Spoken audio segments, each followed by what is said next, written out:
ಓಂ ಶ್ರೀ ಗುರುಭ್ಯೋ ನಮಃ. ಫ್ರೆಂಡ್ಸ್, ಎಲ್ಲರಿಗೂ ನಮಸ್ಕಾರ. ಓಂ ನಮಃ ಶಿವಾಯ. ಕುಂಭರಾಶಿಯವರೇ, ನೀವು ಪಟ್ಟ ಕಷ್ಟಕ್ಕೆ ಪ್ರತಿಫಲ ನೀಡಲು ಕಾಲ ಈಗ ಕೂಡಿ ಬಂದಿದೆ. ಮೇ 16, 17, 18, 19, 20 ಇವು ನಿಮ್ಮ ಜೀವನದಲ್ಲಿ ಹೊಸ ಕ್ರಾಂತಿಯನ್ನೇ ಮಾಡುತ್ತೆ. ನೀವು ಈವರೆಗೆ ನನಗೆ ಯಾಕೆ ಇಷ್ಟು ಕಷ್ಟ ಅಂತ ಅಂದ್ಕೊಂಡಿದ್ರೆ ಆ ಪ್ರಶ್ನೆಗಳಿಗೆ ಉತ್ತರ ಸಿಗುವ ಸಮಯ ಇದು. ಈ 4 ದಿನಗಳಲ್ಲಿ ನಿಮ್ಮ ಹಣಕಾಸು, ವೃತ್ತಿ ಮತ್ತು ವೈಯಕ್ತಿಕ ಜೀವನದಲ್ಲಿ ನೀವು ಊಹಿಸದಂತಹ ತಿರುವುಗಳು ಕಾದಿವೆ. ಈ ವಿಡಿಯೋವನ್ನು ಸ್ಕಿಪ್ ಮಾಡದೆ ಪೂರ್ತಿಯಾಗಿ ನೋಡಿ ನಿಮ್ಮ ಅದೃಷ್ಟವನ್ನು ಹೇಗೆ ಬಳಸಿಕೊಳ್ಬೇಕು ಅಂತ ತಿಳಿಯಿರಿ.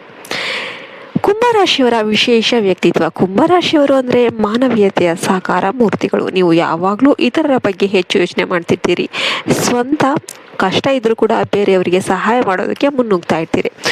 ಇವರು ಬಹಳ ಬುದ್ಧಿವಂತರು ಮತ್ತು ದೂರದೃಷ್ಟಿ ಉಳ್ಳವರಾಗಿರ್ತಾರೆ. ಆದರೆ ನಿಮ್ಮ ಅತಿಯಾದ ಒಂಟಿತನ ಅಥವಾ ಯಾರನ್ನು ಕೂಡ ಸುಲಭವಾಗಿ ನಂಬದ ಸ್ವಭಾವ ಏನಿದೆ ನಿಮ್ಮನ್ನು ಕೆಲವೊಮ್ಮೆ ಕಟ್ಟಿ ಹಾಕ್ಬೋದು. ಈಗ ಬಂದಿರುವ ಈ 4 ದಿನಗಳು ನಿಮ್ಮ ಒಳಗಿನ ಶಕ್ತಿಯನ್ನು ಜಗತ್ತಿಗೆ ತೋರಿಸೋದಕ್ಕೆ ಇರುವ ಸುವರ್ಣ ಅವಕಾಶ ಆಗಿರುತ್ತೆ.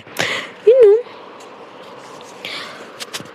16, 17ರ ಮಹತ್ವದ ಫಲಗಳೇನೇನು, ದೊರೆಯುವ ಶುಭ ಫಲಗಳು ಹೀಗಿವೆ. ವೃತ್ತಿ ಜೀವನದಲ್ಲಿ ತಿರುವು. ನಿಮ್ಮ ಹಳೆಯ ಕೆಲಸದಲ್ಲಿ ಕಿರಿಕಿರಿ ಅನುಭವ ಆಗ್ತಿದ್ರೆ ಈ ಅವಧಿಯಲ್ಲಿ ಹೊಸ ಮತ್ತು ಒಂದು ಉತ್ತಮ ಉದ್ಯೋಗದ ಅವಕಾಶಗಳು ನಿಮ್ಮನ್ನು ಹುಡುಕಿಕೊಂಡು ಬರುತ್ತೆ. ಹಣಕಾಸಿನ ಸ್ಥಿರತೆ.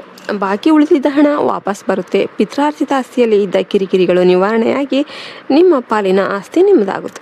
ವಿಚಾರಗಳಲ್ಲಿ ಸ್ಪಷ್ಟತೆ. ದೀರ್ಘಕಾಲದ ಗೊಂದಲಗಳಿಗೆ ಮುಕ್ತಿ ಸಿಗುತ್ತೆ. ಒಂದು ಮಹತ್ವದ ನಿರ್ಧಾರವನ್ನು ನೀವು ಈ ದಿನಗಳಲ್ಲಿ ತೆಗೆದುಕೊಳ್ತೀರಾ. ಅದು ನಿಮ್ಮ ಭವಿಷ್ಯಕ್ಕೆ ಅಡಿಪಾಯ ಆಗುತ್ತೆ. ಇನ್ನು ಸಾಮಾಜಿಕ ಮನ್ನಣೆ. ನಿಮ್ಮ ಸಮಾಜಮುಖಿ ಕೆಲಸಗಳಿಗೆ ಜನ ಗೌರವ ನೀಡ್ತಾರೆ. ನಿಮ್ಮ ಮಾತುಗಳಿಗೆ ಬೆಲೆ ಸಿಗುವ ಕಾಲ ಇದು. ಇನ್ನು ನರದೃಷ್ಟಿ ಮತ್ತು ಶಾಂತಿ ಕ್ರಮಗಳು. ಕುಂಭರಾಶಿಯವರು ಸದ್ದಿಲ್ಲದೆ ಸಾಧನೆ ಮಾಡುವವರು. ಆದರೆ ನಿಮ್ಮ ಈ ಸದ್ದಿಲ್ಲದ ಪ್ರಗತಿಯೇ ಕೆಲವರ ಹೊಟ್ಟೆ ಊರಿಗೆ ಕಾರಣ ಆಗಬಹುದು. ಇದರಿಂದಾಗಿ ನಿಮಗೆ ಕಾರ್ಯಕ್ಷೇತ್ರದಲ್ಲಿ ಅಡೆತಡೆಗಳು ಉಂಟಾಗಬಹುದು. ಇದಕ್ಕೆಲ್ಲ ಪರಿಹಾರಗಳು ಏನು? ಶನಿ ಸ್ತೋತ್ರ ಪಠನೆ. ಈ 4 ದಿನಗಳಲ್ಲಿ ಸಂಜೆ ವೇಳೆ ಶನಿ ಅಷ್ಟೋತ್ತರ ಅಥವಾ ಶನಿ ಸ್ತೋತ್ರವನ್ನು ಪಠಿಸಿ. ಇದು ನಿಮ್ಮ ಸುತ್ತ ರಕ್ಷಣಾ ಕವಚ ನೀಡುತ್ತೆ. ಕಪ್ಪು ನಾಯಿ ಅಥವಾ ಪ್ರಾಣಿಗಳಿಗೆ ಆಹಾರ. ಬೀದಿ ನಾಯಿಗಳಿಗೆ ಅಥವಾ ಪಕ್ಷಿಗಳಿಗೆ ಆಹಾರ ನೀಡಿ. ಇದು ಶನಿದೇವನಿಗೆ ಪ್ರಿಯವಾದ ಕೆಲಸ ಆಗಿದ್ದು ನಿಮ್ಮ ದೋಷಗಳನ್ನು ಕಡಿಮೆ ಮಾಡುತ್ತೆ.